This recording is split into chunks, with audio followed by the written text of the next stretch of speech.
সিরাতুন নবী সাল্লাল্লাহু আলাইহি ওয়াসাল্লাম আলোচনা করবেন শেখ মতিউর রহমান মাদানী। আসসালামু আলাইকুম ওয়া রাহমাতুল্লাহি ওয়া বারাকাতুহু। ইন্নাল হামদালিল্লাহ নাহমাদুহু ওয়া নাস্তাঈনুহু ওয়া নাস্তাগফিরুহু ওয়া নাউযু বিল্লাহি মিন শুরুরি আনফুসিনা ওয়া মিন সাইয়্যাতি আমালিনা। মান ইয়াহদিহিল্লাহু ফালা মুদিল্লা লাহু ওয়া মান ইউদ্লিল ফালা হাদিয়া লাহু। ওয়া আশহাদু আল লা ইলাহা ইল্লাল্লাহু ওয়াহদাহু লা শারীকা লাহু ওয়া আশহাদু আন্না মুহাম্মাদান আবদুহু ওয়া রাসূলুহু সাল্লাল্লাহু তাআলা আলাইহি ওয়া আলা আলিহি ওয়া সাহবিহি ওয়া সাল্লামা তাসলিমান কাসীরা। আম্মা বাদ। সম্মানিত দিনী ভাতৃমণ্ডলী, আল্লাহ রাব্বুল আলামিনের প্রশংসা এবং প্রিয় নবী সাল্লাল্লাহু আলাইহি সাল্লামের উপর সালাত ও সালামের পর আজ 6 সফর 1444 হিজরি মোতাবেক 2 সেপ্টেম্বর 2022 আমাদের ধারাবাহিক আলোচনা সিরাতুন নবী সাল্লাল্লাহু আলাইহি ওয়াসাল্লাম, পর্ব নম্বর 77। বিষয়বস্তু হুনাইনের যুদ্ধ, গাজওয়াত হুনাইন। হুনাইনের যুদ্ধ এবং তারপরে তায়েফের যুদ্ধ, এই দুটো যুদ্ধ মক্কা বিজয়েরই বলা যেতে পারে ধারাবাহিকতা, মানে তার সাথেই রিলেটেড, সম্পর্কিত। মক্কা বিজয়ের সফরেই হুনাইনের যুদ্ধ, আর ওই সফরেই তায়েফের যুদ্ধ। এই যুদ্ধগুলি সামনে যে দুটো যুদ্ধের আলোচনা আসছে। তো আজকে হুনাইনের যুদ্ধ। হুনাইনের যুদ্ধের কথা কোরআনে কারিমে আল্লাহ রাব্বুল আলামিন সূরা তাওবাতে বর্ণনা করেছেন একটি আয়াত, এবং হুনাইন শব্দটিও সেখানে রয়েছে। ওয়া ইয়াউমা হুনাইনি আজাবাতকুম কাসরাতুকুম, মহান আল্লাহ বলছেন, আর স্মরণ করো সেই হুনাইনের দিবসকে। ওয়া ইয়াউমা হুনাইন, হুনাইনের যুদ্ধের দিবসকে। ইদ আজাবাতকুম কাসরাতুকুম, যেই দিনে তোমাদেরকে তোমাদের সংখ্যাগরিষ্ঠতা চমৎকৃত করেছিল, আনন্দিত করেছিল। মানে বেশি সংখ্যায় তোমরা কি হয়েছিলে? বেশি আনন্দ হয়েছিলে, মানে অহংকার করেছিলে। আজকে তো হারার কথা নয়। আল্লাহ রাব্বুল আলামিন এভাবে সতর্ক সাবধান করছেন যে সংখ্যা দিয়ে কখনো মুসলিমরা বিজয় হাসিল করেন না, কখনো এটা ভাববেন না। এই তোমাদের চিন্তা চেতনা ভুল ছিল।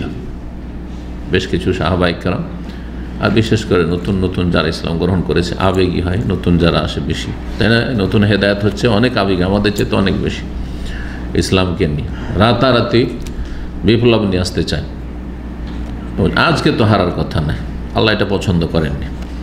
তো প্রথম দিকে একটা পরাজয়ের দৃশ্য আল্লাহ দেখিয়ে দিয়েছেন। পরাজয় মানে হয়ে যায়নি, কিন্তু যেন পরাজিত হতে যাচ্ছে, বিপদ।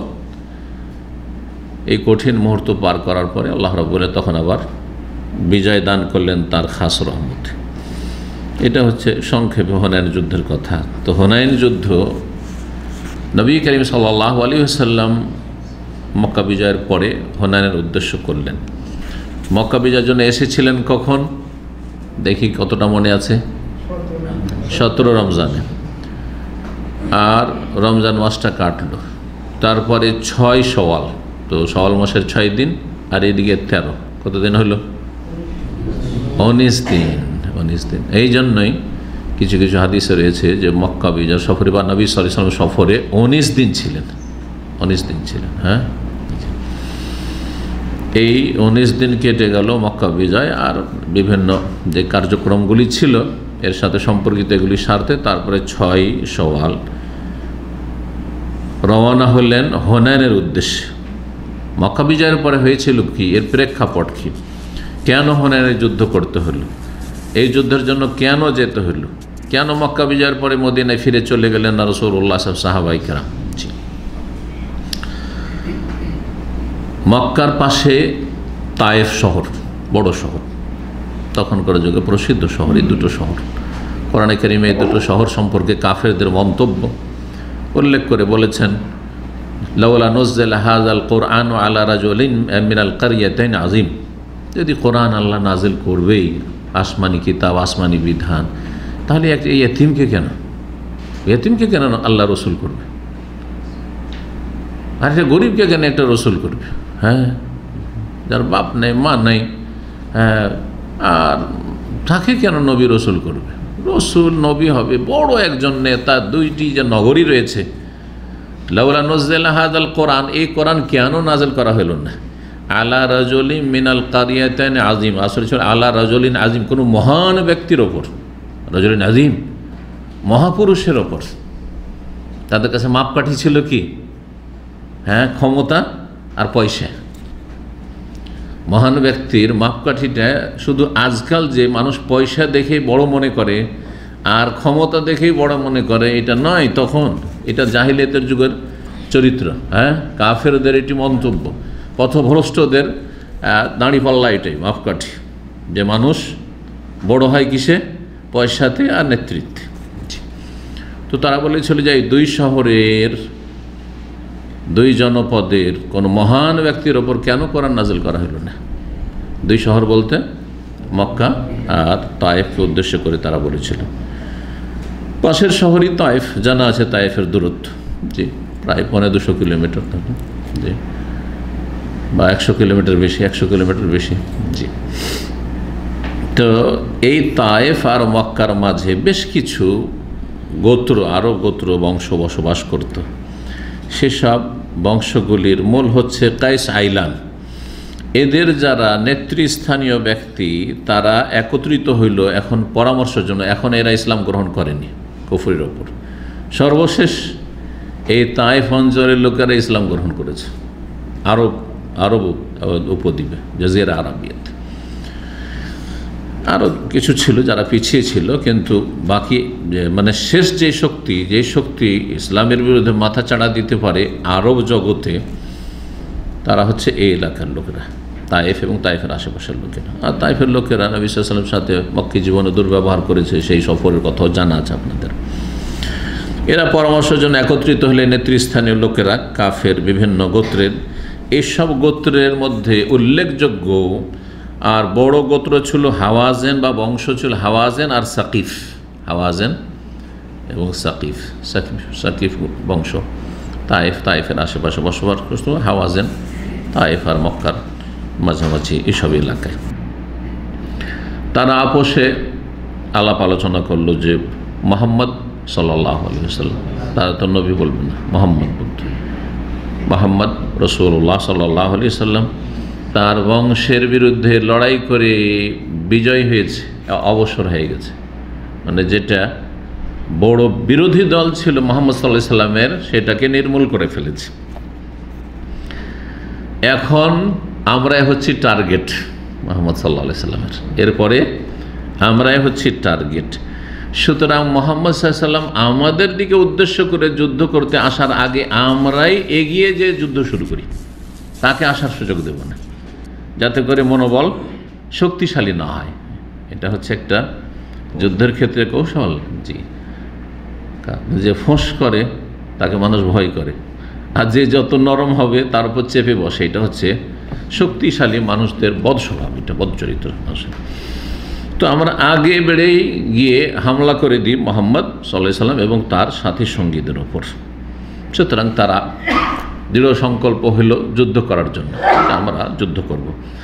আর এর জন্য তারা নেতৃত্ব বা দায়িত্ব দিল মালিক বিন আওফ নাসরি নামক তায়েফের একজন যোদ্ধাকে, যে যুদ্ধের ক্ষেত্রে বড় কাফেরদের মধ্যে পারদর্শী ছিল। আর বিশাল একটা বড় বাহিনী সে একত্রিত করল, আর করে তারা আওতাস নামক স্থানে অবতরণ করল।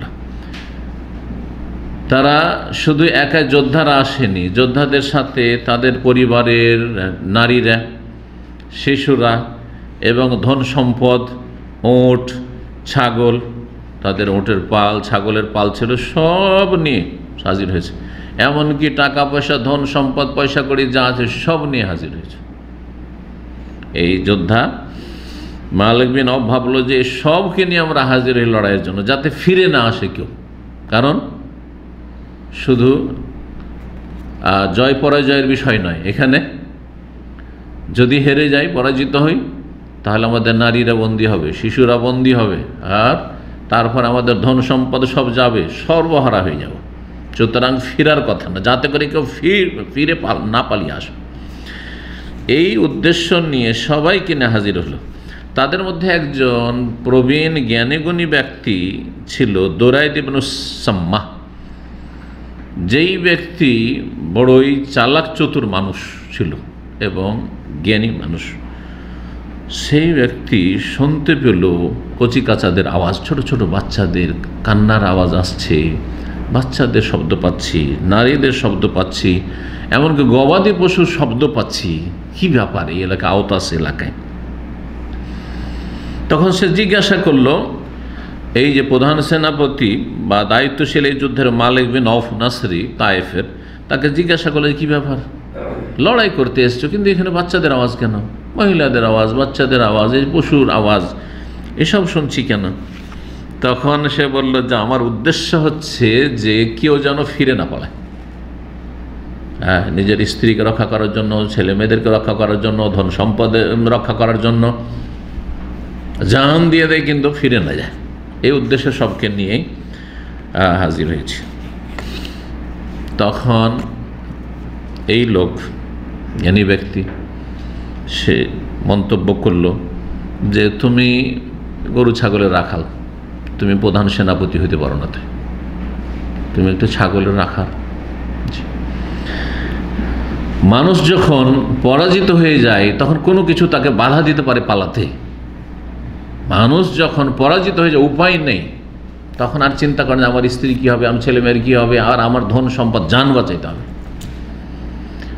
কোনো কিছু যখন না বাঁচাতে পারে মানুষ, তখন এইরকম মুহূর্তগুলিতে কি করে, কমপক্ষে আমি তো বাঁচি। সব প্রতিটি মানুষ প্রায় নিজেকে সুরক্ষিত রেখে প্রিয়জন আপনজনদের উপকারের চেষ্টা করে বা পরের উপকারের চেষ্টা করে। কোথাও আগুন লেগেছে, কোথাও মানুষ ডুবছে, দেখবেন আগে নিজেকে বাঁচিয়ে, এই না যে আমি মরে যাই আর বাকিগুলোকে বাঁচাই, না না, আগে নিজে বেঁচে। চাচা যান বাঁচা, একটা কথা আছে আমাদের সমাজে, কথা বোঝা গেছে না, আগে যান বাঁচি। ঠিক, সুতরাং তোমার এই সিদ্ধান্ত ভুল, সিদ্ধান্ত ভুল। যদি পরাজিত হয়ে যাও তাহলে সব যাবে, ধন সম্পদ যাবে, ছেলে মেয়ে যাবে, সব বন্দী হয়ে যাবে, সব দাস দাসীতে পরিণত হবে তোমাদের স্ত্রী ছেলে মেয়েরা।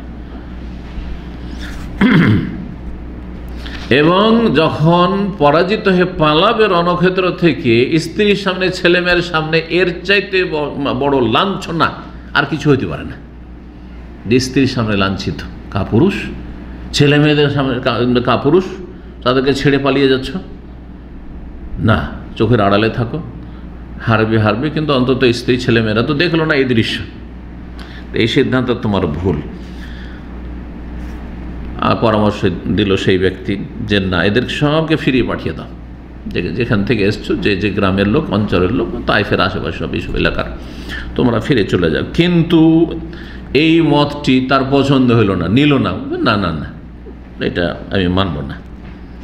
সে বদ্ধপরিকর যে না, এইখানে অবস্থান করব আমরা, পরিবার, ছেলে মেয়ে, ধন সম্পদ সহ, আর এখান থেকে লড়াই করব। আর তারপরে যারা যোদ্ধা আরেকটু এগিয়ে গিয়ে যোদ্ধাদেরকে নিয়ে হুনাইন নামক উপত্যকা, ওয়াদি আওতাস, আওতাস নামক স্থান থেকে আর একটু এগিয়ে, মক্কার দিয়ে গিয়ে হুনাইন নামক স্থানে যোদ্ধাদেরকে নিয়ে উপস্থিত হলো। আর সেখানে বিভিন্ন এলাকায় আত্মগোপন করে ওঁত পেতে থাকলো যোদ্ধারা, যে যেমনই মোহাম্মদ সাল্লাল্লাহু আলাইহি সাল্লাম এবং তার সাথী সঙ্গীরা, মুসলিমরা এগিয়ে আসবে, তাদের ওপর তীর বর্ষণ শুরু করবে। আর এই গোত্রগুলি, আর বিশেষ করে বনু হাওয়াজেন গোত্র সম্পর্কে বলা হয়েছে, এরা আরবদের মধ্যে তীর চালানোতে সবচেয়ে বেশি পারদর্শী ছিল। এদের তীরের নিশানা ভুল করতো না, যে নিশানা করতো ঠিক সেখানে লাগতো, তাকেই লাগতো, এরকম কখনোই একটি তীর মিস যেত না এদের, এইরকম তারা পারদর্শী ছিল। রাসূলুল্লাহ সাল্লাল্লাহু আলাইহি সাল্লাম মক্কে আছেন, জানতে পারলেন যে না, আমরা কি যুদ্ধ করে, তারাই আগে থেকে প্রস্তুত হয়ে এগিয়ে আসছে, তায়েফের দিক থেকে তারা মক্কার দিকে এগিয়ে আসছে যুদ্ধ করার জন্য। রাসূলুল্লাহ সাল্লাল্লাহু আলাইহি সাল্লাম শনিবারের দিন ছিল 6 শওয়াল, বের হলেন। তার সাথে সেনাবাহিনীর সংখ্যা ছিল কত হাজার বলতে পারেন? হুনাইনের যুদ্ধে 12,000। 10,000 যখন মক্কা বিজয়ের জন্য আসেন তখন নিয়ে এসেছিলেন মদিনা থেকে। তার সাথী সঙ্গীদের সংখ্যা মক্কা বিজয় কত ছিল? 10,000 ছিল। আর 2,000 সব নিউ মুসলিমদের দল, যারা এখানে মক্কা ইসলাম গ্রহণ করেছে মক্কা বিজয়ের দিন আর এই দিনগুলিতে, এই যে কয়েকদিনের মাঝে, এখান থেকে 2000। আর এরাই বড় সমস্যা বেশি করেছিল, কারণ যারা 10,000 এসছে মদিনা থেকে তাদের ঈমান তো মজবুত, তারা তো জিহাদ ফি সাবিলিল্লাহ বুঝে এবং শাহাদাতের মর্যাদা বুঝে যে শহীদ হব কিন্তু পিছপা হব না। কিন্তু নিউ মুসলিমদের যখন তীরের বর্ষণ শুরু হলো, আর কোথায় থামবে, জান বাঁচা। আর সাথী সঙ্গীরা রণক্ষেত্রে যদি এইরকম বিক্ষিপ্ত হয়ে যায়, পিছপা হয়ে যায়, কেউ যদি পালিয়ে যায়, আপনার ডানে বামে থেকে পালিয়ে যাচ্ছে, তো আপনার আর মনোবল স্থির থাকবে না, মনোবল ভেঙে যাবে। আপনি বুঝবেন যে না, আর উপায় নেই। অথচ এটা যদি কেউ না করতো তাহলে এগিয়ে যেতে পারতেন। তো 12,000 যোদ্ধাদেরকে নিয়ে নবী করিম সাল্লাল্লাহু আলাইহি ওয়াসাল্লাম বেরোলেন। সাফওয়ান বিন উমাইয়া তার কাছ থেকে 100টি বর্ম ধার নিলেন। সাফওয়ান বিন উমাইয়া কাফেরদের বড় নেতা ছিল, নতুন মুসলমান হয়েছে, তার কাছ থেকে নিলেন। এবং মক্কা যেহেতু মক্কা ইসলামের ছায়া তলে চলে এসছে আর ইসলামিক স্টেট, মক্কায় দায়িত্বশীল বানিয়ে দিলেন আত্তাব বিন ওসাইদকে বা আসিদকে। রাস্তায় যাচ্ছিলেন, ওই সময় সামনে একটি বড়ই গাছ দেখলেন, কুল গাছ, বড় একটি বড়ই গাছ। যেই গাছটি আরবরা করতো কি, যেহেতু ছায়া বিশিষ্ট গাছ ছিল আর বড় গাছ ছিল, আর আরব দেশে এমনি গাছের অভাব, গাছপালা নেই, মরুভূমি সব, হয় পাহাড় না হয় বালি। তো এই গাছের তলায় তারা বিশ্রাম করত প্রাচীন যুগ থেকে লোকেরা। আর ওখানে যখন বিশ্রাম করতো তখন গাছে সেই তরবারিগুলি লটকিয়ে রাখত, এই কাজ করত। এবং সেখানে তারা জবাই করত, পশু জবাই করত, সেখানে তারা অবস্থান করত, ইতিকাফ অবস্থান করত। সেই গাছটিকে বলা হতো জাতে আনওয়াত, সে গাছটির নাম ছিল জাত আনওয়াত। এই হাদিস আকিদার কিতাবে, তৌহিদের কিতাবে, বিশেষ করে কিতাবুত তৌহিদে এসেছে, পড়েছেন জি, যে মুসলিম জাতি দিনের জ্ঞানের অভাবে বা তৌহিদ আকিদার জ্ঞানের অভাবে, তৌহিদ আকিদা যারা যত কম বুঝে তাদের বিভ্রান্তি গুমরাহি তত বেশি, একটু তো গুমরাহ হয়ে যাবে। তো এরা ধীরে ধীরে বিজাতির অনুসারী হয়ে যাবে। আজকে মুসলিম জাতির সিংহভাগ কিন্তু কাফেরদের অচেতন অথবা সচেতন অবস্থায় কাফেরদের অনুসারী, বিভিন্ন বিষয় আকিদা থেকে শুরু করে দৈনন্দিন জীবনে, সংস্কৃতি, সভ্যতা, বিয়ে শাদী থেকে শুরু করে আদান প্রদান, চলাফেরা, লেবাস পোশাক, কাটিং ছাটিং, সব কিছুতে বিজাতির অনুসরণ। টাকার নিচে কেন কাপড় এলো, কে শিখালো, কেন? মানে কাফেররা এটাকে কি করে সভ্য, টাকার নিচে কাপড় মানে সভ্য। হয় হাঁটুর ওপরে আপনি রান খুললে তখন হাফ প্যান্ট পরে ঘুরেন, তাহলে সভ্য হবেন, আর না হলে টাকার নিচে পড়েন তাহলে সভ্য, ঠিক না? কে এইটা দিমাগে মগজে কে ঢুকাইল? কাফেররা ঢুকিয়েছে, বিজাতির অনুসরণ। এভাবে এক একটি করে দেখেন বিজাতির, হয় হিন্দুদের অনুসরণ করেছেন সংস্কৃতি সভ্যতায়, না হয় ইহুদি খ্রিস্টানদের অনুসরণ করেছে, পশ্চিমাদেরকে অনুসরণ করেছে। এই হচ্ছে অবস্থা। ভবিষ্যৎবাণী নবী সাল্লাল্লাহু আলাইহি ওয়াসাল্লাম বলেছিলেন যে তোমরা এইটাই করবে। জি, ধীরে ধীরে মানুষের ঈমান যখন দুর্বল হয়ে যায়, দিন সম্পর্কে জ্ঞানের শোচনীয়তা চলে আসে, জ্ঞানের স্বল্পতা, তখন মানুষ ওই রকমই করে, মনে করে যে আজকে ইউরোপিয়ান আমেরিকানরা উন্নতি করেছে, মনে হয় তাদের নারীদেরকে রাস্তাঘাটে বিবস্ত্র করে বের করে দিয়ে, সুতরাং আমাদের মহিলারা যদি পর্দা করে তো পর্দা উন্নতিতে বাধা সৃষ্টি করে। বলছে না, বলছে না? পর্দা করলে কি উন্নতি করা যায়? পর্দা করলে কি লেখাপড়া করা যায়? পর্দা করলে কি করে আপনার মেয়ে ডাক্তার হবে, আপনার মেয়ে কি করে দেশ নেত্রী হবে? জি, বেনামাজি নয় এমন লোক জানি। জি, এই ভাষাগুলি ছোট থেকে শুনেছি। মুরব্বী 60-70 বছর বয়স, দাঁড়িয়ে আছে, 5 ওয়াক্ত নামাজ পড়ে, বলছে এত পর্দা করলে তো উন্নতি করা যাবে না, এক পায়ে এগোনো যাবে না।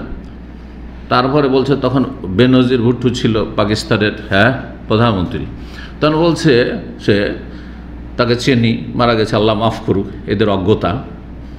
তো আর এইদের সংখ্যা কম নাই, অনেক আছে, 1-2 না, হাজার হাজার মুসলিম সমাজে।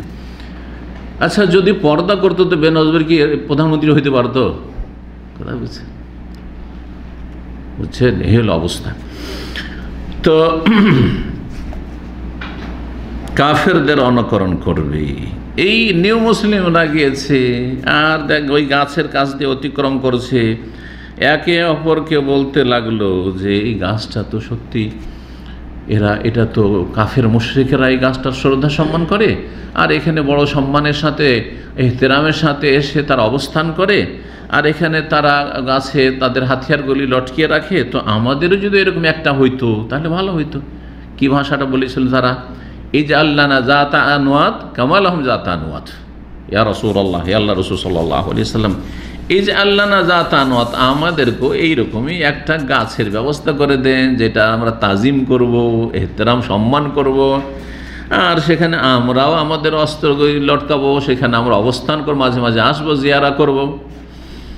কামা লাহুম যাতে আনওয়াত, যেমন এইসব কাফেরদের যাতে আনওয়াত রয়েছে। রাসূলুল্লাহ সাল্লাল্লাহু আলাইহি সাল্লাম বললেন, আল্লাহু আকবার, আল্লাহু আকবার, আশ্চর্য হে, মুসলিম হয়েছ তোমরা, তোমাদের মাঝে আমি মওজুদ রয়েছি। আল্লাহু আকবার। কুলতুম কামা কালা কওম মূসা লে মূসা, তোমরা তো ওই রকমই কথা বললে যেমন মূসা আলাইহিস সালামের কাছে গিয়ে মূসা আলাইহিস সালামের জাতি বনি ইসরায়েল এইরকম কুফরি কথা বলেছিল, এরকম শিরকি কথা বলেছিল। মূসা আলাইহিস সালাম তার সাথী সঙ্গীদেরকে, মুসলিমদেরকে নিয়ে যাচ্ছিলেন এক জায়গায়, দেখছে যে কিছু লোকেরা ইয়াকুফুনা আলা আসনামিন লাহুম, কোরআনে সূরা আরাফে রয়েছে, ইয়াকুফুনা আলা আসনামিন লাহুম, তাদের দেবদেবীর মূর্তি আছে, প্রতিমা পূজা করছে একদল, ওইখান দিয়ে তারা অতিক্রম করছেন। এরা যারা অতিক্রম করছে তারা মূসা আলাইহিস সালামের সঙ্গী সাথী, মুসলিম মুমিন বনি ইসরাইল, এরা ফিরআউনের অনুসারী নয়, কাফের নয়। দেখার পরে ওদেরকে মজা লেগেছে, এটা তো একটা ভালো কাজ, এটা তো একটা ভালো কাজ। যেমন এক শ্রেণী মুসলিমরা কিন্তু আছে, হ্যাঁ, তাদের অজ্ঞতার কারণে সব ধর্মের লোকই ভালো কাজ করে, জানতে পারছেন না?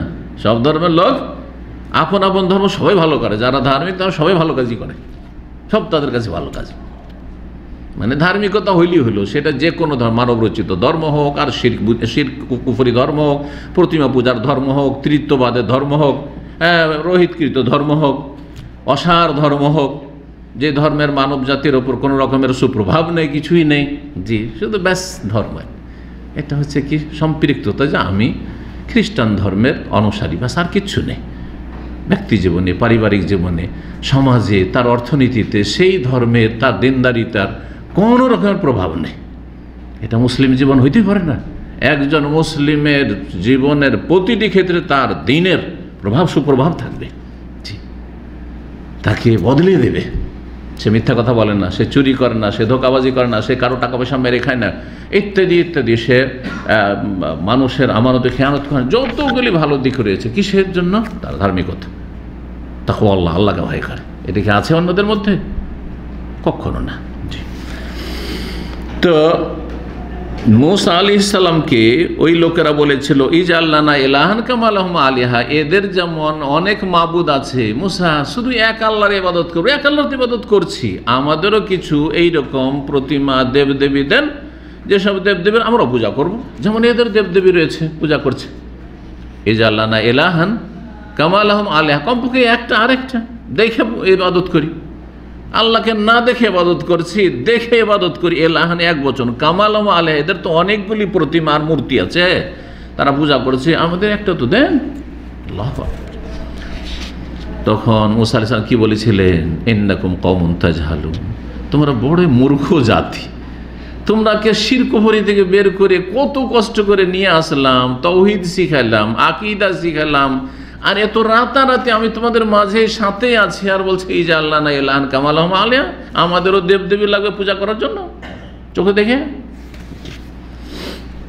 যেমন মাজার পূজারীরা আল্লাহর কাছে চেয়ে, হ্যাঁ, মন সন্তুষ্ট হয় না, আল্লাহর কাছে চাইছে, দেখতে পাই না আল্লাহ শুনলেন কিনা, কবুল করলেন কিনা। তো কবরটা দেখতে পাচ্ছ নাকি? মাজার কাছে দেখতে পাচ্ছ যে তোমাকে দিচ্ছে? শয়তান তোমার জন্য বাতিলকে সাজিয়ে পেশ করেছে। যেই লোকটি নিজের কবরে নামতে পারেনি, নিজের এন্তেকালের পরে খাটে উঠতে পারেনি, নিজে কাপড় বদলাতে পারেনি, যে কাপড় নিজে পরেছে, নিজে গোসল করতে পারেনি, হ্যাঁ, তাকে সব করিয়ে দিতে হয়েছে, তারপরে দাফন করা হয়েছে, তারপরে তার পূজা শুরু করে দিল, আর মরকে শেষে দিতে পারবে?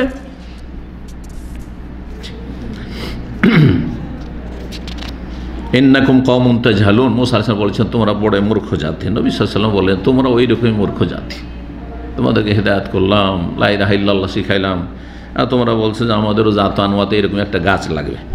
ইন্নাহাস সুনান বা ইন্নাহাস সানান, এটি হচ্ছে বিজাতির আদর্শ, এটি হচ্ছে বিজাতির আদর্শ এবং তার অনুকরণ। লা তারকাবুন্না সুনানা মান কানা ক্বাবলাকুম, তোমাদের পূর্বে যেসব জাতিরা চলে গেছে ইহুদি খ্রিস্টান, তাদের পদে পদে তোমরা অন্ধ অনুসরণ করবে, অনুসরণ করবে। এই একটা ঘটনা ঘটলো হুনাইনের যুদ্ধে যাওয়ার রাস্তায়। আর তারপরে আর কিছু লোকেরা মন্তব্য করে ফেললো লান নুগলাবাল ইয়ৌম, আজকে আমরা পরাজিত হচ্ছি না, আজকে পরাজয়ের প্রশ্নই উঠে না। কি জন্য? ভিতরে অহংকার, আমাদের সংখ্যা, জীবনে এত সংখ্যা ছিল না, সব সময় আমরা কম সংখ্যায় থেকেছি। 313 জন নিয়ে বদর হলো 1000-এর মোকাবিলায়, তাই না? 700, 1000-এ তো 300 বেরিয়ে গেল মুনাফিক ওদের যুদ্ধে, 700 মাত্র, আর ওইদিকে কাফের 3000।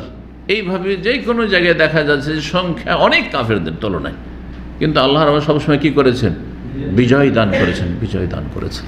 তাহলে সংখ্যা গরিষ্ঠ দিয়ে নবী সাল্লাল্লাহু আলাইহি সাল্লামের জীবনের তারপরে যতগুলি জিহাদ ফিজ যুদ্ধ ছিল কোনোটাতেই তারা জিতেননি বা বিজয় লাভ করেননি।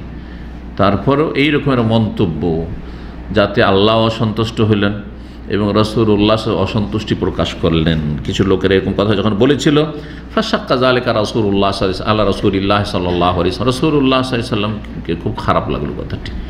এটা কেমন কথা হলো যে আমরা সংখ্যা গরিষ্ঠ সেই জন্য আজকে হারার প্রশ্নে উঠে না, আর পরাজয়ের প্রশ্নই উঠে না।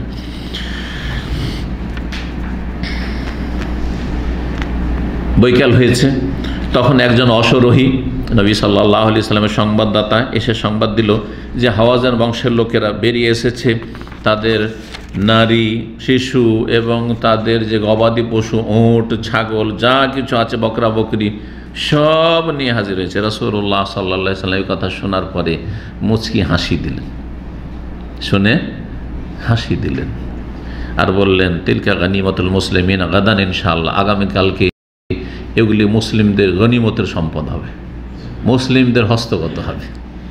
নবী সাল্লাল্লাহু আলাইহি ওয়াসাল্লাম ওমা ইয়ানতিকু আনিল হাওয়া, নিজের পক্ষ থেকে বলতেন না, ইন হুয়া ইল্লা ওয়াহয়ুন ইউহা, সূরা নাজমে আল্লাহ বলেছেন ওহী ভিত্তিক ভবিষ্যৎবাণী করলেন যে কালকে এগুলো আমাদের হাতে আসবে, তোমরা গনিমতের সম্পদে এগুলো হাসিল করবে।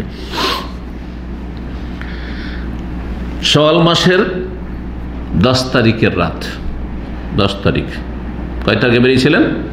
6 তারিখ মক্কা থেকে বেরিয়েছেন, 10 তারিখ 8ম হিজরি রাসূলুল্লাহ সাল্লাল্লাহু আলাইহি ওয়াসাল্লাম হুনাইন উপত্যকায় পৌঁছিলেন। আর সেখানে এসে ভোর রাত্রে সেনাবাহিনী মুজাহিদিনদেরকে প্রস্তুত করলেন, সারিবদ্ধ করলেন। মুহাজিরিনদের পতাকা আলী ইবনে আবি তালিব রাদিয়াল্লাহু তাআলা হাতে তুলে দিলেন। আওস বংশ, আনসারীদের দুটো বংশ ছিল মদিনায়, একটা হচ্ছে আওস আর আরেকটা হচ্ছে খাজরাজ। আওস বংশ খাজরাজের তুলনায় ছোট ছিল, কিন্তু দুটোই আনসার বংশ। আওস বংশের পতাকা দিলেন ওসাইদ বিন হুযাইর রাদিয়াল্লাহু তাআলা হাতে, খাজরাজ বংশের পতাকা দিলেন হুবাব ইবনুল মুনজিরকে, আর বাকি অন্যান্য যে বংশগুলি ছিল তাদের প্রত্যেক বংশকে এক একটি পতাকা, প্রত্যেক বংশের একজন নেতা, প্রধান, আর তাদের হাতে একটা করে পতাকা তুলে দিলেন। নবী করিম সাল্লাল্লাহু আলাইহি সাল্লাম সেই দিন অন্যান্য যুদ্ধে একটি করে বর্ম পরিধান করতেন। বর্ম বুঝেন তো? লোহার পোশাক, জি হ্যাঁ, শরীরে লোহার বর্ম, আর মাথায় লোহার যে টুপি, জি। আর সেই দিনে দুটো লোহার বর্ম পরিধান করেছেন রাসূলুল্লাহ সাল্লাল্লাহু আলাইহি ওয়াসাল্লাম এই হুনাইনের যুদ্ধের জন্য।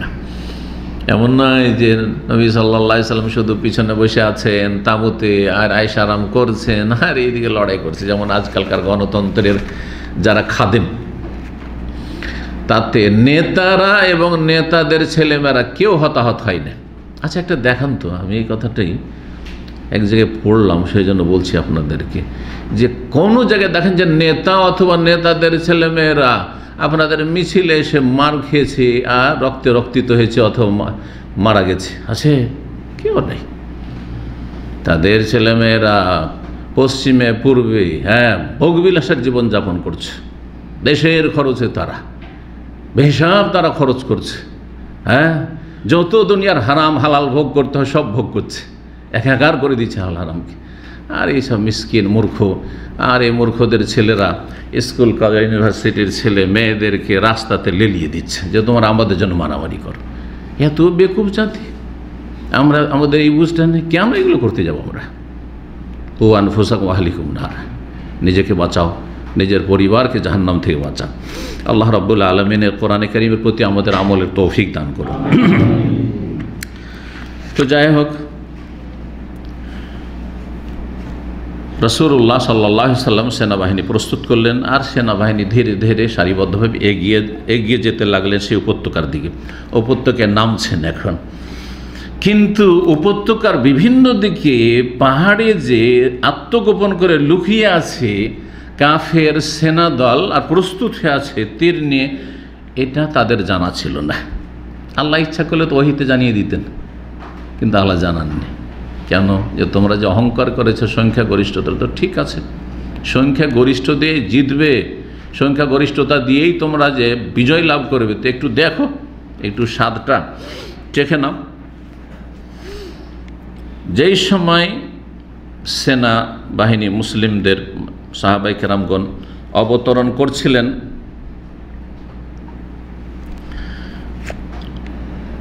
সেই সময় শত্রু দলের যে সেনাবাহিনীরা আত্মগোপন করেছিল, প্রস্তুত হয়ে উৎপেতে ছিল, তারা তীর বর্ষণ শুরু করল। যখন প্রথম সারির লোকেরা আসছে, তীর বর্ষণ শুরু হয়ে গেছে। এমন তীর বর্ষণ হয়েছে যেমন আরব দেশগুলিতে পঙ্গপালের ঝাঁক আসে, কান্না জারাদ, বিক্ষিপ্ত পঙ্গপালের মতো। চারিদিক থেকে তীর বর্ষণ, চারিদিক থেকে তীর বর্ষণ, কোন দিকে সামলাবে? এমনভাবে তারা আক্রমণ করেছে, তাতে যে প্রথম সারির সেনাদল যারা ছিল তারা এমন বিব্রত অবস্থায় পড়েছে যে কি করবে দিশা পাচ্ছে না। সেই সময় অধিকাংশ মুসলিমরা ছত্রভঙ্গ হয়ে এদিক সেদিক পালায়ন করেছে, যান বাঁচা পালাতে শুরু করেছে সবাই। আর পেছনে যারা ছিল, সামনের লোকেরা যখন এইরকম ছত্রভঙ্গ, তখন পিছনে যারা ছিল তারাও পালাতে শুরু করেছে। আর একেবারে এই রকমের অবস্থা হয়েছে যে যেন পরাজিত হয়েই গেলেন সাহাবায়ে কেরামরা। আল্লাহু আকবার। এই দৃশ্য দেখে কিছু মুশরিকরা বেশ খুশি হয়েছে। মুশরিকরা যারা ছিল তারা বেশ খুশি হয়েছে। মুশরিক নেতা যারা মক্কার ছিল, অনেকেই নতুন নতুন ইসলাম গ্রহণ করেছে, এখনো ওই রকমের ইয়াকিন হয়নি। তারা দেখছে যে উপায় নেই, সেই জন্য ইসলাম গ্রহণ করেছেন। তারাও খুশি, তারাও খুশি যে যাক, মনে হয় আমাদের সময়কাল আবার ফিরে আসছে হয়তো। জি, বিভিন্ন রকম মন্তব্য করা শুরু করেছে কিছু মুশরিক আর কিছু নিউ মুসলিমরা। তাদের মধ্যে আবু সুফিয়ান সারা জীবন বুড়ো হয়ে গেছে কুফরির ওপর, ইসলামের শত্রুতা করতে করতে। আর তারপরে সেই বুড়া হাড্ডি হেদায়েত হওয়া এত সহজ নয়। কথা বোঝা গেছে? জোয়ান হাড্ডি যদি থাকে তাজা, তো হেদায়েত হওয়া সহজ, কিন্তু বুড়ো হাড্ডিকে হেদায়েত করা এত সহজ নয়। ইল্লা মাশাআল্লাহ, ব্যতিক্রম আবার কিছু আছে, প্রত্যেকটি ক্ষেত্রে ব্যতিক্রম আছে। 80-90 বছর বয়সের লোকও হেদায়েত হয়েছে, আর বড় আক্ষেপ করেছে যে আল্লাহ যদি যৌবনকালে আমি হেদায়েত হতে পারতাম, এতদিন ভুলে বাদবন্দি করলাম, কত বেদাত করলাম, আর শেষ জীবনে আমি তাওহীদ সুন্নতের দাওয়াত পেলাম। কিন্তু এদের সঙ্গে খুবই কম। বেশিরভাগ বুড়োদের আত্ম অহংকার চলে আসে।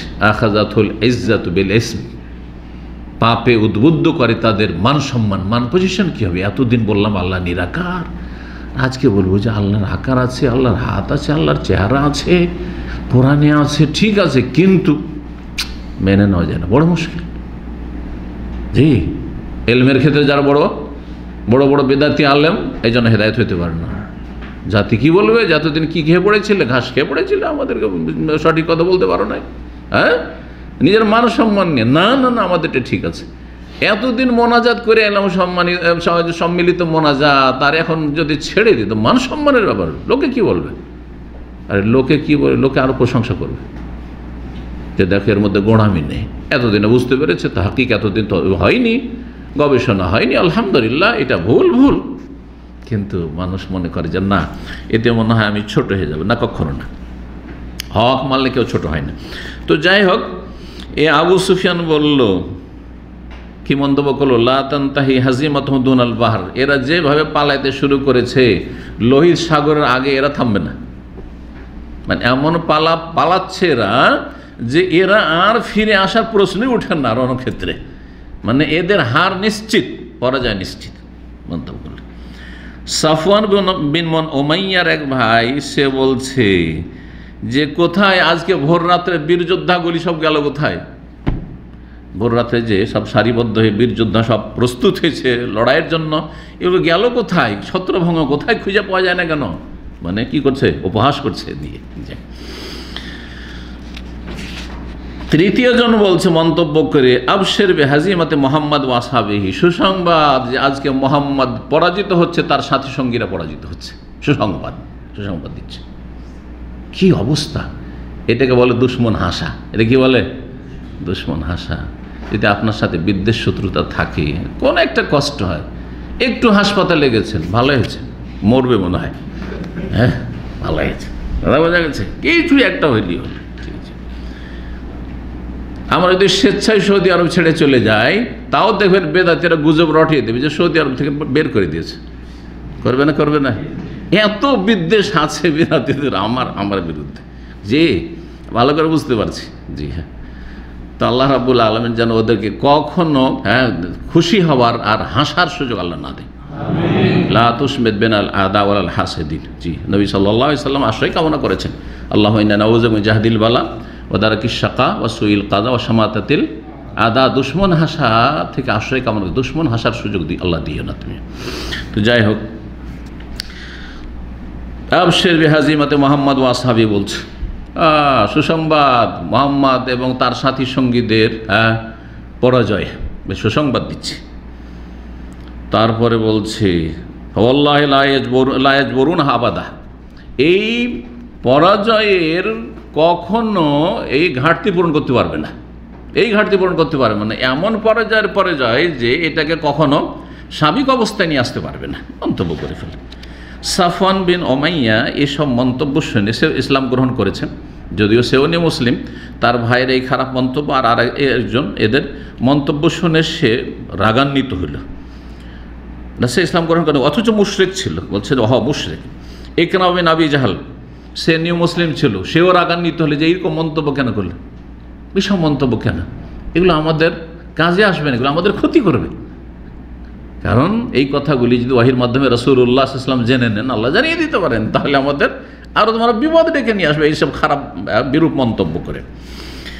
রাসূলুল্লাহ সাল্লাল্লাহু আলাইহি ওয়াসাল্লাম এই পরিস্থিতিতে অল্প সংখ্যক কয়েকজন মুসলিমে মুহাজিরিন আনসারকে নিয়ে এগিয়ে যাচ্ছেন। সবাই ছত্রভঙ্গ পালিয়ে গেছে, একমাত্র কয়েকজন মুহাজিরিন আনসার, পুরাতন যারা প্রবীণ সাহাবায়ে কেরাম, তারাই সাথে থেকে গেছেন। নবী করিম সাল্লাল্লাহু আলাইহি ওয়াসাল্লাম শুধু থেমে আছেন না, আরও সামনের দিকে আরও দ্রুত বেগে বাড়ার চেষ্টা করছেন। তিনি ছিলেন তার খচ্চরের ওপর।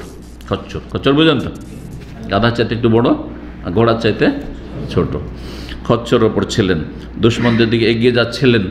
আর একটি কবিতা আবৃত্তি করছিলেন, আনান নবী ওয়ালা কাযিব আনা ইবনু আব্দুল মুত্তালিব, আমি কোনো মিথ্যাবাদী নবী না, আমি সত্যবাদী নবী।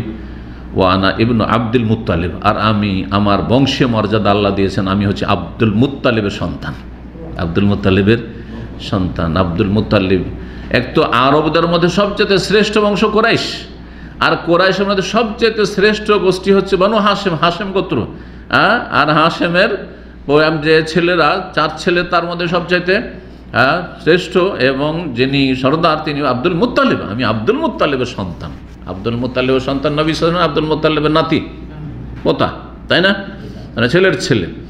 কিন্তু কেন বলেন আমি আব্দুল মুত্তালিবের সন্তান? তাহলে বোঝা গেল যে দাদার দিকে সম্পৃক্ত করে বলা যায় যে আমি অমুকের সন্তান। অমুকের সন্তান, এটা শরীয়তে বলা যায়। দাদা, দাদার বাপ, দাদার দাদা, ওপরে কেউ আছে বলতে পারে, কোনো প্রখ্যাত ব্যক্তি আছে যে মানে 7 পুরুষ 10 পুরুষ ওপরে, তাকে সবাই জানে আমি অমুকের সন্তান, ঠিক না? বড় বড় যে নেতারা রয়েছে দেশে আপনাদের, যারা দুনিয়া থেকে চলে গেছেন আর যাদেরকে মনে করা হচ্ছে যে বড় আদর্শ, তো তাদের বংশের পরিচয় কাকে দিয়ে দিবে? অমুককে দিয়ে দিবে, আমি অমুকের বংশধর, অমুকের সন্তান। তো আরবদের মাঝে এটা ছিল যে দাদার সাথে নিজেকে সম্পৃক্ত করা। এখান থেকে বোঝা গেল যে দাদা আর দাদার সাথে যে সম্পর্ক রয়েছে নাতিনদের, সেটা হচ্ছে ছেলে মেয়েদের মতো সম্পর্ক। হ্যাঁ, দাদার সাথে সম্পর্ক হচ্ছে বাপের মতো সম্পর্ক, আর নাতিদের সাথে সম্পর্ক হচ্ছে নাতিনদের সাথে ছেলে মেয়েদের সাথে কি নোংরামি রহস্য মজাক চলে? কিন্তু আমাদের দেশের কিছু নোংরা চরিত্রের লোকেরা আর মূর্খ লোকেরা, সবাই নোংরা চরিত্রের, অনেকে জাহেল মূর্খ, নাতিনদের সাথে কি করে? রহস্য করে না? এমন রহস্য করে, বুড়ি হয়তো বিধবা হয়ে গেছে, তখন গ্রামের মহিলা, ওর একটা নাতি আছে, ছেলের ঘরের হোক আর মেয়ের ঘর নাতি, তো তোমার তো স্বামী নেই, তো এটাকে বিয়ে করে নাও। বলে না আউযুবিল্লাহ, এই বিয়ে করবি, তোর নানিকে বিয়ে করবি, তোর দাদিকে বিয়ে করবি, আউযুবিল্লাহ। অথচ মা, এগুলো শরীয়তে এগুলো মা, জি, কোরআনের ভাষায় এরা মা। হুররিমাত আলাইকুম উম্মাহাতুকুম, তোমাদের মায়েদেরকে তোমাদের উপর হারাম করা হয়েছে, মানে শুধু তোমার মা না, মা, মায়ের মা, বাপের মা, উপরে যত যাবে সব মা, সব হারাম। অবানাত, তোমাদের মেয়েরা, মানে মেয়ের মেয়ে, ছেলের মেয়ে, যত নিচে যাবে, সবগুলি তোমাদের ছেলে মেয়ে।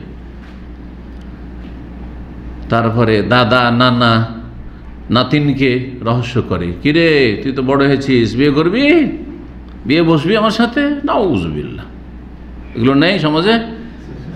এই তাহলে সমাজকে নতুন করে ইসলামিক সমাজ বানাইতে হবে। জাহিলিয়াত অনেক থেকে গেছে মুসলিম সমাজে, বিজাতিদের পাশাপাশি বসবাস করার কারণে। তো নবী সাল্লাল্লাহু আলাইহি ওয়াসাল্লাম আব্দুল মুত্তালিব সন্তান নিজেকে বলেছেন। আব্দুল মুত্তালিব কেন বললেন? যে আব্দুল্লাহ সন্তানই বলতেন, কারণ আব্দুল্লাহ অল্প বয়সে মারা গেছেন। অনেকে আব্দুল্লাহ বলে চিনবেন না, কিন্তু আব্দুল মুত্তালিবকে আরবরা সবাই চেনে, কারণ আরবরা সবাই হজ উমরা করতো মক্কা, যেহেতু আর মক্কা গেলে আব্দুল মুত্তালিব নাম তাদের কাছে ফেমাস, বিখ্যাত, সবাই চেনে, আমি আব্দুল মুত্তালিব সন্তান। এখানে আর একটা বিষয় বোঝা গেল মাসলা, সেটা হচ্ছে যে বংশীয় মর্যাদা যদি আল্লাহ দেন, আর সেটা ইসলামের খাতিরে যদি সেই গৌরব অহংকার করা হয় তো জায়েজ, ইসলামের খাতিরে। যেমন কেউ মনে করেন যে দায়ী হয়েছে, আর তার বাপদাদা উপরে কেউ আরও বড় দায়ী আছে, আমি অমুকের সন্তান, সুতরাং দাওয়ার কাজে আমাকে ওই রকমই এগিয়ে যেতে হবে। কেউ যদি এরকম অহংকার করে তো বলবে না এই অহংকার, না এটা নিন্দনীয় অহংকার না, কারণ উদ্দেশ্য তার সৎ। জিহাদ ফি সাবিলিল্লাহ, যেখানে ছত্রভঙ্গ লোকেরা পরাজিত হতে যাচ্ছে, ফিরে আসে কি না সেই পরিস্থিতি এগিয়ে যাচ্ছেন, আর বলছেন আব্দুল মুত্তালিবের সন্তান কোনোদিন রণক্ষেত্র থেকে পিছপা হইতে পারে না, কখনো কাফেরকে পিঠ দেখাতে পারে না। এ হচ্ছে উদ্দেশ্য। তো উদ্দেশ্য যদি নেক থাকে, মানুষের নিয়ত ভালো থাকে, তাহলে গর্বের বিষয় প্রকাশ করা যেতে পারে প্রয়োজনে, ফিতনার আশঙ্কা না থাকলে। তো তারপরে রাসূলুল্লাহ এগিয়ে যাচ্ছেন। আবু সুফিয়ান বিন হারিস, একজন আবু সুফিয়ান, হারব বিন উমাইয়া, আবু সুফিয়ান, যে আবু সুফিয়ান কাফেরদের নেতা ছিলেন, ইসলাম গ্রহণ করেছেন। সেই আবু সুফিয়ানের কথা তো একটু আগে শুনলেন, কিন্তু আর একজন ছিল আবু সুফিয়ান হারেসের ছেলে, তিনি রাসূলুল্লাহ সাল্লাল্লাহু আলাইহি ওয়াসাল্লামের চাচাতো ভাই, রাসূলুল্লাহ সাল্লাল্লাহু আলাইহি ওয়াসাল্লামের চাচাতো ভাই। রাসূলের চাচার নাম কি ছিল? হারিস। রাসূলুল্লাহ সাল্লাল্লাহু আলাইহি ওয়াসাল্লাম কয়েক চাচার মধ্যে এক চাচা ছিল হারিস, তার ছেলে আবু সুফিয়ান, তিনি ইসলাম গ্রহণ করেছেন, মুসলিম ছিলেন। নবী সাল্লাল্লাহু আলাইহি ওয়াসাল্লামের যে খচ্চর লাগাম ধরে টানছিলেন, কারণ নবী সাল্লাল্লাহু আলাইহি ওয়াসাল্লাম দ্রুত এগিয়ে যাচ্ছেন, আর এগিয়ে গেলে সেখানে নবী সাল্লাল্লাহু আলাইহি ওয়াসাল্লামের হতাহত হওয়ার ভয় আছে, কাফেরদের পক্ষ থেকে আক্রমণ হয়ে যেতে পারে, যাতে করে বেশি এগিয়ে না যান, একটু একটু করে ঠিক আছে ধৈর্য টান দিচ্ছেন, পেছন দিকে টান দিচ্ছেন। আর আব্বাস রাদিয়াল্লাহু তাআলা রাসূলুল্লাহ সাল্লাল্লাহু আলাইহি ওয়াসাল্লাম, রক্তের সম্পর্ক, তার সাথে যদি দিনের সম্পর্ক থাকে, দিন এক নম্বরে, 2 নম্বর রক্ত, সেটা আরও বেশি কাজে আসে। দেখেন অনেকে ছেড়ে দিয়ে চলে গেছে, কিন্তু চাচা তো ভাই ছেড়ে যায়নি রাসূলুল্লাহ সাল্লাল্লাহু আলাইহি ওয়াসাল্লাম, চাচা আব্বাস ছেড়ে যায়নি। ভাতিজা যাবে, আমার রসুল, আমার ভাতিজা যাবে, আমার ভাই চলে যাবে আর আমি চলে যাবো ছেড়ে, এটা হইতে পারে না। আব্বাস রাদিয়াল্লাহু তাআলা আনহু রাসূলুল্লাহ সাল্লাল্লাহু আলাইহি ওয়াসাল্লামের বাহনকে ধরে টান দিচ্ছেন, আরেক দিক থেকে রেকাব রেকাম তো বাহনে ওঠার জন্য যে পাদানি থাকে সেটাকে বলা হয়, বা সেখানে হয়তো এমন একটা কিছু থাকে যেখানে যেটা বেল্ট থাকে, সেটা ধরে টান দিচ্ছেন যাতে করে বেশি এগিয়ে দুশমনদের দিকে না যেতে পারে রাসূলুল্লাহ সাল্লাল্লাহু আলাইহি ওয়াসাল্লাম। রাসূলুল্লাহ সাল্লাল্লাহু আলাইহি ওয়াসাল্লাম দেখছেন যে আর তো এই দুশমন কাফেরদের দিকে এগিয়ে যেতে পারছি না, নেমে গেলেন খচ্চর থেকে নেমে গেলেন।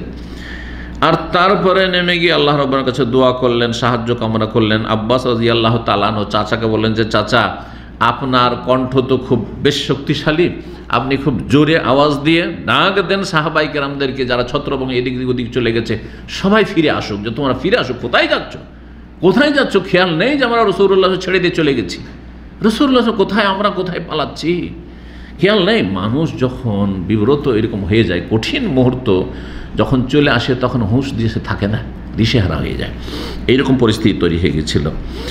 এত জোরে আওয়াজ দিয়ে ডাক দিলেন, আব্বাস রাদিয়াল্লাহু আনহু বলছে পুরো উপত্যকার লোকেরা শুনতে পেল,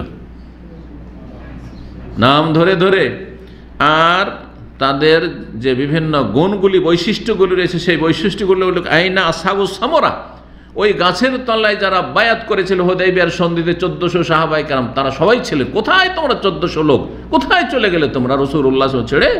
যেখানে বায়াত করেছিলে হুদাইবিয়ার সন্ধির সময় যে রাসূলুল্লাহ সাল্লাল্লাহু আলাইহি ওয়াসাল্লামের সাথে আজীবন আছি, মরণ পর্যন্ত আছি, মরে যাব কিন্তু তার সাথ ছাড়বো না, এই বায়াত তোমাদের আছে, কোথায় গেল সেই?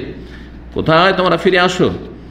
আওয়াজ শোনার পরে দ্রুত বেগে চারিদিক থেকে সাহাবাই কেরামগণ ছুটে আসলেন। একটু দিশে এসছে, হুঁশ হয়েছে যে নারী আমরা তো পালিয়ে এসেছি, কিন্তু নবী সাল্লাল্লাহু আলাইহি ওয়াসাল্লাম কোথায়? ফিরে যায়। তাড়াতাড়ি করে তারা ফিরে আসছেন। রাসূল লাব্বাইক লাব্বাইক আওয়াজের উত্তর দিয়ে বলছেন যে লাব্বাইক লাব্বাইক, হাজির হাজির। প্রায় 100-র মতো সাহাবাই কেরামগণ একত্রিত হয়ে গেলেন আর দুশমনদের মুখোমুখি হয়ে প্রচণ্ড বেগে লড়াই শুরু করলেন। আনসারীদেরকে ডাক দিলেন আব্বাস রাদিয়াল্লাহু তাআলা, কোথায় আনসারীরা, তোমরা ফিরে আসো। তারপরে খাজরাজ বংশের লোকদেরকে ডাক দিলেন, বিভিন্ন গোত্রের লোকদেরকে ডাক দিলেন। এইভাবে ধীরে ধীরে ধীরে ধীরে একের পর এক দল ফিরে আসতে শুরু হলো এবং বিশাল একটি দল তখন আবার ফিরে এসে রাসূলুল্লাহ সাল্লাল্লাহু আলাইহি ওয়াসাল্লামের সাথে লড়াই পুনরায় শুরু করলেন। মহান আল্লাহ রাব্বুল তার খাস রহমতে তার পক্ষ থেকে প্রশান্তি নাজিল করলেন রাসূলুল্লাহ সাল্লাল্লাহু আলাইহি ওয়াসাল্লামের ওপর, মুমিনদের ওপর। এমন সেনাবাহিনী আল্লাহ নামালেন আসমান থেকে, যাদেরকে দিয়ে আল্লাহ রাব্বুল সাহায্য করলেন। এইভাবে মুসলিমরা যখন প্রচণ্ড বেগে লড়াই শুরু করলেন, আর একেবারে লড়াই চলছে, চরম পর্যায়ে লড়াই চলছে, সেই সময় নবী করিম সাল্লাল্লাহু আলাইহি ওয়াসাল্লাম মন্তব্য করলেন, আল-আন হামিয়াল ওয়াতিস, এখন লড়াই যুদ্ধ গরম হয়ে উঠেছে, মানে প্রচণ্ড বেগে লড়াই চলছে। সেই মুহূর্তে নবী সাল্লাল্লাহু আলাইহি ওয়াসাল্লাম এক মুষ্টি মাটি নিলেন, ধুলো, আর নেওয়ার পরে কাফেরদের দিকে এইভাবে ছুঁড়ে দিলেন, আর বললেন শাহাতিল ওজু, কাফেরদের চেহারাগুলি সব বিকৃত হয়ে যাক, কাফেরদের চেহারাগুলি কি হয়ে যাক? বিকৃত হয়ে যাক, কাফেরদের চেহারা মন্দ হোক। এই যে ধুলো ছুঁড়লেন নবী সাল্লাল্লাহু আলাইহি ওয়াসাল্লাম, এক মুষ্টি মাত্র ধুলো, কিন্তু নবী সাল্লাল্লাহু আলাইহি ওয়াসাল্লামের মুজিজা হচ্ছে যে যত কাফের সেনাবাহিনী ছিল প্রত্যেকের চোখে পড়েছে, এমনভাবে চোখে পড়েছে যে কেউ চোখ খুলতে পারছে না, দেখতে পাচ্ছে না। আল্লাহু আকবার,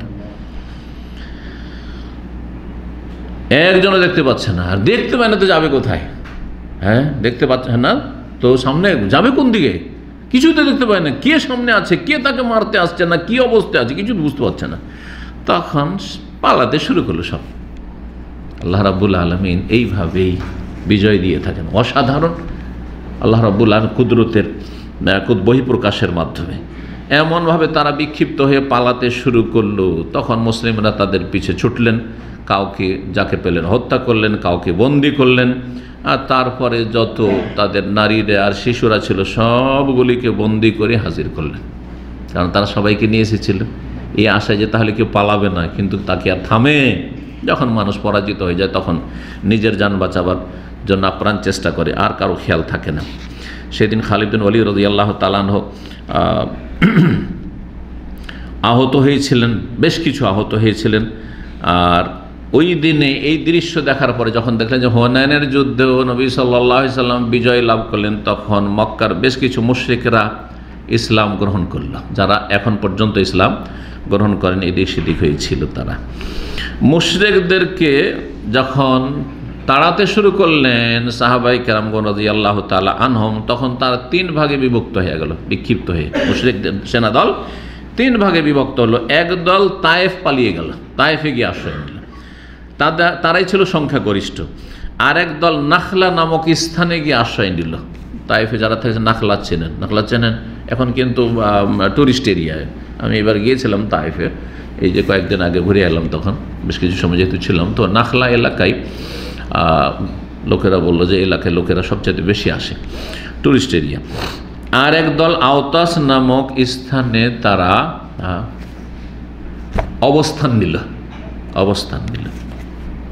রাসূলুল্লাহ সাল্লাল্লাহু আলাইহি ওয়াসাল্লাম আওতাস এলাকায় আবু আমের আশআরী রাদিয়াল্লাহু তাআলা আনহু, আবু মুসা আশআরী রাদিয়াল্লাহু প্রখ্যাত সাহাবীর চাচাকে পাঠালেন নেতৃত্ব দিয়ে একদল মুসলিম সাহাবায়ে কেরামদেরকে, যে তাদেরকে ছিন্ন ভিন্ন করে এখানে, যাতে করে তারা জমিয়ত না হইতে পারে, একত্রিত না হইতে পারে। যখন সেখানে পৌঁছিলেন সাহাবায়ে কেরামগণ, আর তাদেরকে তাড়া করলেন, আর তাদের কাছে যা ছিল ধন সম্পদ সেগুলিকে তাদের কাছ থেকে হাসিল করতে পারলেন গনিমত। সেখানে আবু আমের আশারি যিনি গিয়েছিলেন দায়িত্বশীল হয়ে, তিনি শহীদ হলেন। আর তার স্থলাভিষিক্ত হলেন তার ভাতিজা আবু মুসা আশারী রাদিয়াল্লাহু তাআলা আনহু। আর তারপরে সেখান থেকে বিজয়ী হয়ে আল্লাহর পক্ষ থেকে সাহায্য পেয়ে ফিরে আসলেন। আরেক দল মুসলিম সাহাবায়ে কেরামগণ সেনাবাহিনী, তারা বেশ কিছু বিক্ষিপ্ত আরও কিছু সেনাদল ছিল কাফেরদের, তাদেরকে তাড়া করতে করতে নাখলা নামক স্থানে পৌঁছিলেন। আর সেখানে দোরাইদ ইবনে সাম্মা, ওই যে দোরাইদ ইবনে সাম্মা প্রবীণ কাফেরদের যে পরামর্শ দিয়েছিল যে এই যে বাচ্চাদেরকে নিয়ে এসেছো, সে আর এই নারীদেরকে নিয়ে এসো, এটা ভালো কাজ হয়নি। এই যে সব ধন সম্পদ যা আছে, উট আর ছাগল আর সব কিছু নিয়ে চলে এসছো, এটা ভালো কাজ হয়নি। কিন্তু তার পরামর্শ নেয়নি। ফলস্বরূপ কী হলো? যে তারা পরাজিত হইল, বন্দী হলো, কেউ নিহত হলো, আর বাকি তাদের শিশু নারী সব কিছু বন্দী হইল। আর ধন সম্পদগুলি সবগুলি গনিমত হাসিল করলেন সাহাবায়ে কেরামগণ। গনিমতগুলি পরে কি হলো সেটা সামনে ইনশাআল্লাহ সামনের সপ্তাহে আসবে। এই দোরাইদ ইবনে সাম্মাকে সেখানে পেয়েছিলেন এই সাহাবায়ে কেরামদের এই ছোট্ট দলটি, আর তারপর সেখানে তাকে হত্যা করেছিলেন সাহাবায়ে কেরাম। রাসূলুল্লাহ সাল্লাল্লাহু আলাইহি সাল্লাম যখন যুদ্ধ শেষ হলো, তখন গনিমতের যে সব ধন সম্পদ রয়েছে আর যেসব কয়েদি রয়েছে তাদেরকে গ্রেফতার করা হয়েছে, তাদেরকে একত্রিত করতে বললেন। সংখ্যা তাদের এইরকম ছিল। উটের সংখ্যা ছিল 24,000 আর 24,000। কত উট নিয়ে তারা হাজির হয়েছে? 24,000 উট নিয়ে। তাহলে এই সেনাবাহিনী কত মজবুত হয়ে এসেছিল। আর কল্পনা করেনি যে আমরা হারবো। যদি হারার সামান্য কিছু কল্পনা তাদের থাকতো তাহলে এইসব নিয়ে আসতো না।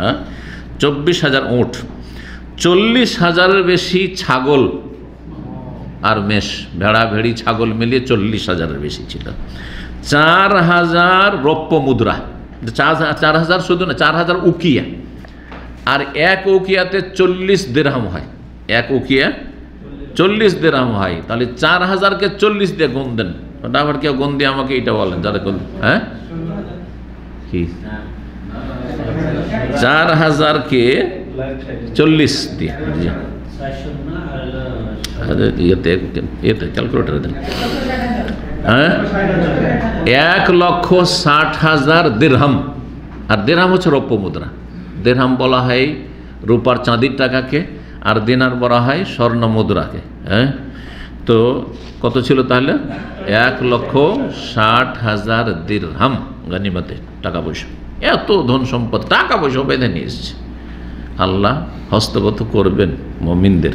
জি, 6,000 বন্দী, নারী শিশু মিলে তাদের সংখ্যা ছিল 6,000। জি, সবগুলিকে জেরানা নামক স্থানে একত্রিত করা হলো। জেরানা মক্কা থেকে বেরিয়ে সারায়ের আশেপাশে জেরানা একটি জায়গা রয়েছে। জেরানা কেউ গেছেন? না, কেউ যায়নি। জেরানা যেমন মসজিদে আয়েশা, মসজিদে তানঈম, ভারত, বাংলাদেশ, পাকিস্তানের লোকেরা সবাই জানে প্রায়। কেন? বিশেষ করে যারা বেদাতি উমরা টুমরা করে তারা তো আরও বেশি জানে। কারণ মক্কা এসে একটা উমরা একটা হজ নিয়ে যায় না, শত শত উমরা নিয়ে যায়। হজ একটা যদিও, কিন্তু ওমরা এক হজে কত যে ওমরা করে। যখন 2 রিয়ালের ওই আপনার গাড়িগুলো ছিল না, বাসগুলো ছিল, 2 রিয়াল দিয়ে মসজিদ আয়েশা গেল, আবার 2 রিয়াল দিয়ে এলো, 4 রিয়াল একটা ওমরা হয়ে গেলো। তফ করলো, সাই করলো, একটু 2-3টা চুল এখান থেকে একটু নিচে নিল, হয়ে গেল, ব্যাস। কথা বোঝা গেছে? এই যে 2 রিয়ালের ওমরা, এই ওমরা অনেকেই করে, যার ফলে তানঈম মসজিদটা ভারত বাংলাদেশের যারা বেশি বেশি ওমরাকারী তারা জানে। ইন্দোনেশিয়ান আর মালয়েশিয়ান, আর এরা তো খুব বেশি আসে হজ উমরাতে, কারণ এদের কাছে হজ উমরাটা সবচেয়ে গুরুত্বপূর্ণ বিষয়। ভালো পরিবারে যদি বিয়ে শাদী দিতে হয় ছেলে মেয়ের, তাহলে কী করাইতে হবে? আগে হজ উমরা করাইতে হবে। এটা কোনো দেশে নেই, শুধু এই সব দেশে আছে। হ্যাঁ, ইন্দোনেশিয়া, মালয়েশিয়া, ব্রুনাই এসব দেশগুলিতে আছে কিন্তু। তো যাই হোক, এই জেরানার ওমরা, যেহেতু আমরা হজ ডিউটি করেছি, আর কোনখানে কোন বেদাতগুলি হয়, তো এই সম্পর্কে একটু ওয়াকিফাল আমরা। তো এইখানে খুব বিদাত হয়। জেরানার ওমরা আসে, মক্কা থেকে জেরানা আসবে আর জেরানাতে ওমরা করে যাবে। এর রহস্য কি? যখন হয়নানি যুদ্ধ শেষ হলো আর জেরানাতে গনিমতে ধন সম্পদ বন্টন করলেন রাসূলুল্লাহ সাল্লাল্লাহু আলাইহি ওয়াসাল্লাম, গভীর রাতটা বাকি আছে, আর মক্কা কাছেই, আর আমরা বসে আছি, চলো এই সুযোগ, এতদিন থেকে মক্কা বিজয় করলাম, হুনাইন হলো, কিন্তু একটা উমরা করতে পারিনি, চলো রাতে যারা চাও উমরা করে আসি। তো নবী সাল্লাল্লাহু আলাইহি ওয়াসাল্লাম এখান থেকে কী করেছিলেন?